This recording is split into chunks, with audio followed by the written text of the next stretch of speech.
to play basketball with friends. Since getting together with Sina, all my free time belonged to her.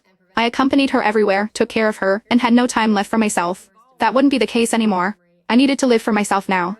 After an exhilarating game with my friends, we sat on the benches by the court, drinking water. My friends joked, "We thought you'd forgotten about us since you got a girlfriend. You were about to stop inviting you out." I apologized and promised, "I'm sorry guys. It won't happen again. Count me in for any future plans." That's more like it. Come on, let's go to the internet cafe and play some games. When I was with Sina, I couldn't fit into her Instagram world, but I had slowly distanced myself from my own friends for her sake. I revolved my life around her, prioritizing her above all else. Looking back, I realized how foolish I had been. When I got home, it was almost midnight. I opened the bedroom door to find Sina sitting on the bed.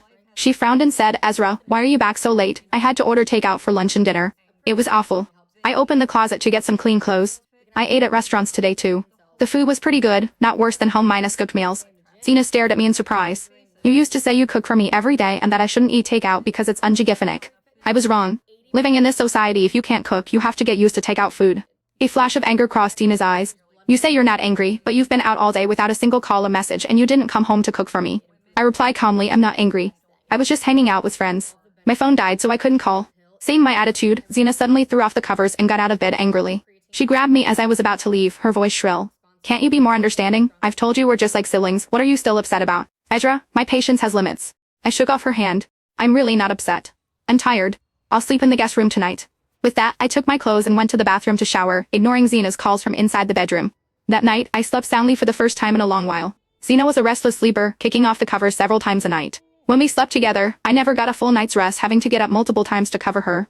Early the next morning, Sina sat in the living room with her arms crossed, her face dark with anger. I knew she was waiting for me to apologize first and make her happy. In the past, whenever she was unhappy, I would beg for her forgiveness even if I didn't hint at anything W or on. Then she would list a bunch of conditions, and only after I had fulfilled them all would she reluctantly forgive me. This had been the pattern for years and I was tired of it. I ignored her, got ready, and left. I had important things to do today. I went to the office to submit my resignation letter. My manager was surprised and tried to persuade me to stay, but I insisted on leaving. I had originally taken this job to be close to Sina, to take care of her. But now, that was no longer necessary. Last night, I had a video call with my parents telling them I was planning to quit my job and return home. I saw the tears of joy in my mom's eyes.